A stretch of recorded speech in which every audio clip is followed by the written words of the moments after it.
Again, just like I mentioned after the game, proud of our coaching staff, proud of our team in the preparation. I thought our guys really were in a good place after the bye week, well rested, mentally fresh, focused for the 2 weeks of preparation. I thought the coaches really had a great game plan, considering the situation we were in at quarterback, and Coach Grant, Coach Henshaw, the offensive coaches really had a great plan.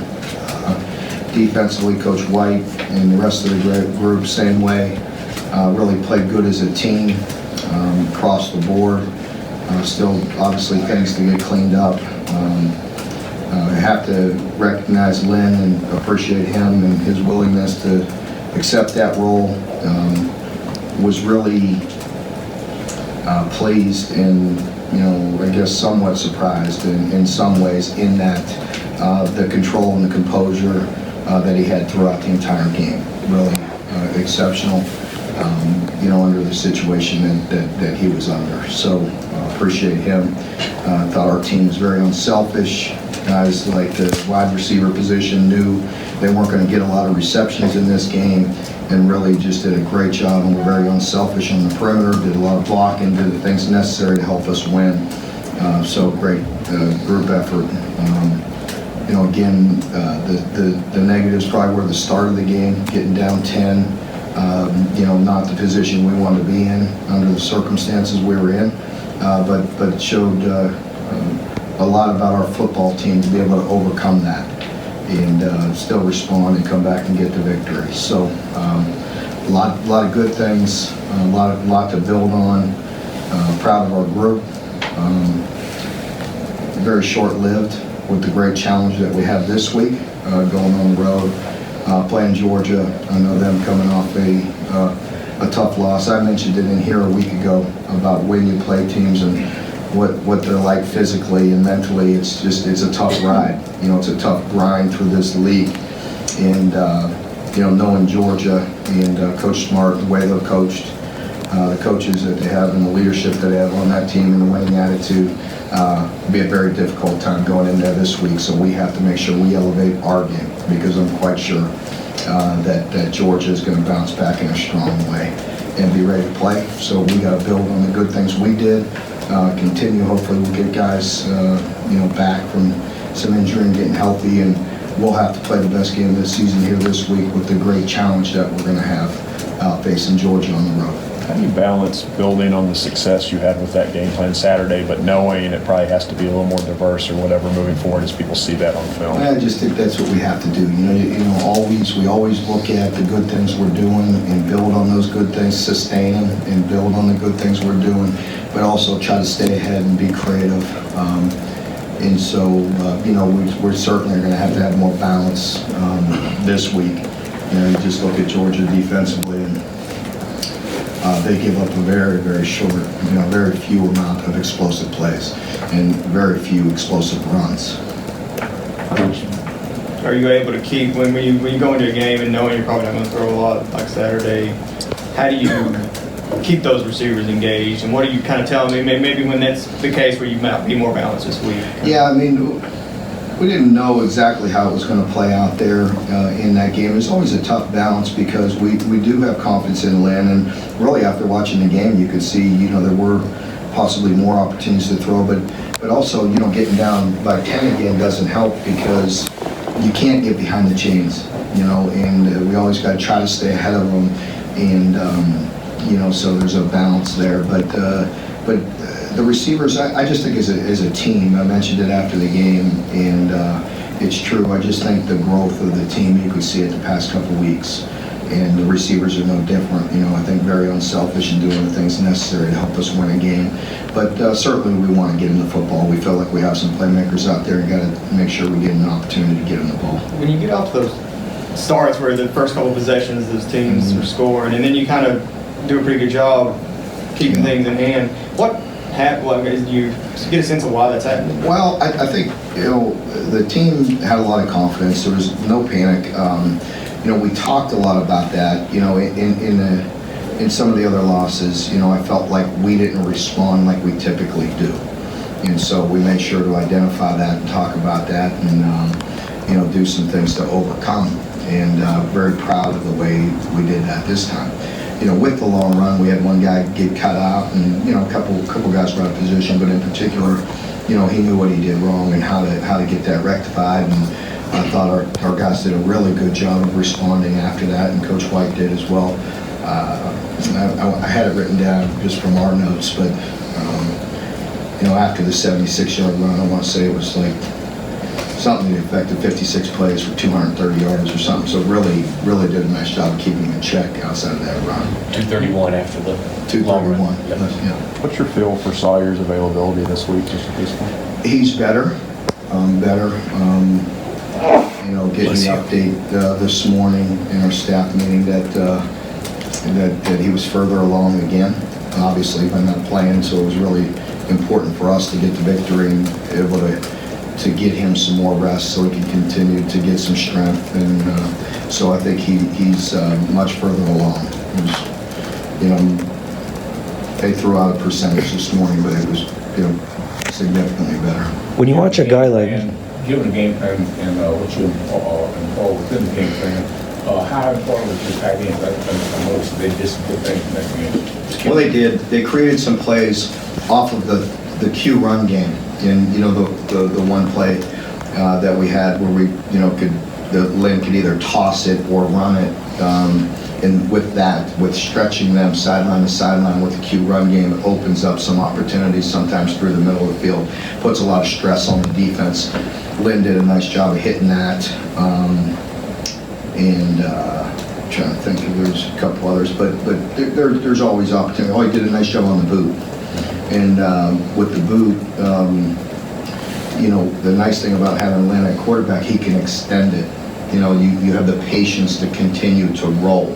And we were looking for some things front side, some things down the field. And then he came all the way back really to a second or third option with the tight end all the way across and did a nice job hitting that as well. But again, the athleticism of the quarterback extends that play and helps create a little bit there. when you watch a quarterback like Jake Fromm play the way he did on Saturday, what's the key for you guys to slow him down and keep him in his tracks? Yeah, Jake,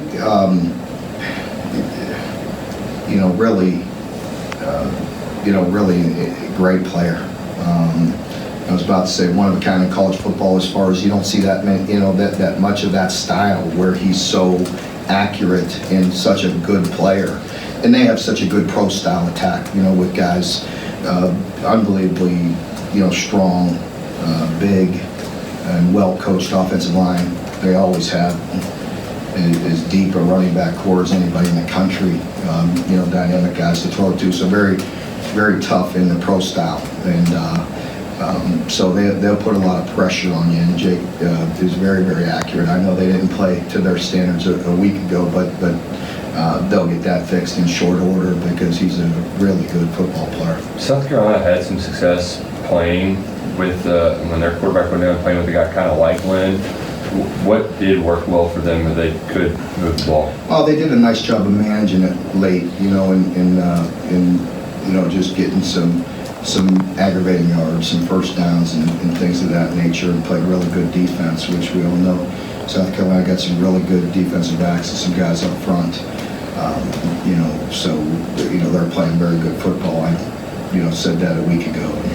And, prior to our game, people probably would have chuckled at me, but you see it now. They're better than people think. Believe me. Just we all have our ups and downs through the season. And that's a good football team. The run game on Saturday, a lot more on the edge. Was that something Arkansas was doing, or was that something you all were a concerted effort on your part? Yeah, we felt like we had to get some perimeter, and with Lynn, with some plays that we had to get some things on the perimeter. And then we came back to it. That's what opened up some things. Even on third down, we just ran inside zone for some monster plays. And that's the kind of stress you put on them when you're running things on the perimeter and then you come back to hitting it inside. And, again, I give, credit to our staff and, and those things I'm really not trying to throw a jab and be sarcastic, but it's like those are the things that people don't talk about when they work. You know what I mean? But when we run a play on third down, everybody calls the offensive coordinator and myself the biggest moron. You know what I mean? And then we run it for 3 or 4 times for huge gains, and doesn't really get mentioned ever, right? I mean, so that's what people really, I mean that seriously, they got to keep it in mind, you know, and fans too. I mean, we did a nice job of putting stress on them. Things on the perimeter, speed option, the toss, you know, on the perimeter, and then coming back and just running the inside zone on 3rd and 7, 3rd and 8, and ripping off some huge gains because you're putting stress on them. Those worked well on the 3rd and longs. What about the short yardage ones? Yeah, short yardage is definitely, you know, an issue, and you know, no excuse. We got to get it better. And you know, one in particular, we had a missed assignment. One, we had a bad call. You know, or could have done something different the way they were lined up. And you know, so I didn't make a very good decision going for that. Put our team in a bad spot. Appreciate us able to overcome that with the defense holding the 3 and overcoming that deficit. So, you know, there's a lot of things we could do better, but we need to, and we need to look at it. Felt like after a couple of them, we had a plan that we felt like can work. We got to block it better. We missed something again, and did a lot of good things in there, but sometimes those things are showing up in critical moments, and that can't happen. How many snaps did Fromm have, and you say that defense man rotation? I don't know off the top of my head, Lonnie. I don't have that on me how many snaps he had, but yeah, he'll continue to work his way in there. Yeah. Jamari and Youssef had some nice perimeter tackles there, especially that one tackle for a loss. How impressed were you with their containment on the edge there? Yeah, we were better. I was really pleased with our secondary. I really felt like we challenged them. You know, I could go off on a tangent about the PI. I mean, it's just, you know, it's 50-50. I mean, we have to play sticky. I mean, if we're not playing sticky, everybody's in here saying, why aren't you playing sticky? Why aren't you playing tight? And then we play tight and we get PI. I mean, it's like, I don't know. I'd like to find that balance myself, but I'm proud of the group of challenging them. Even Brandon, after he came up with either a hold or a PI, whatever they called it, he came back and had another tight coverage on the next play. And, you know, felt like we challenged them all night, and I think that's a good growth by our secondary. Just because we're getting some tough calls, or, you know, playing sticky and getting some bang plays that are going against us, still coming back and playing aggressive and playing tight, and proud of that growth. Secondary also looks like they've been more disruptive breaking up passes. Do you contribute the improvement to just growing from experience, or something in practice and adjustment? Well, again, I think just what I'm saying there, that comes from the confidence of, you know, even if they get a tough call, I'm not going to say a bad call, a tough call, you know, going against you, you know, coming right back and have the confidence to challenge the next play. You know, especially against their tight end, you know, that guy's a monster and he creates space. He plays so physical, you have to, or he's just going to throw you down. You know, so you have to match it with them. So, you know, I need an explanation on that of why we can't play physical if they can. I don't understand that, but I got to figure that out, because if you don't play physical, you got no chance against some of these guys. With that growth, how much have you seen that in Youssef Corkle, who's obviously been making a lot of tackles for you guys recently? Youssef has been pretty solid all year, getting better, gaining that experience, gaining in leadership, confidence, you know, doing some good things. I think Pro Football Focus had Boogie rated as the top grade. Did that match your grade? And is he really starting to come on now? He is. And this game was probably his most consistent as far as the entire game. You know, as we talked about in here a few weeks ago, after Coach White had a conversation with him and creating the pressure, he was doing that, but there were still a few other loose ends, and I felt like this was probably his most complete game. Yeah, and definitely on the production, on our grades, we do several different ways, but on our production, he was definitely one of the most productive guys.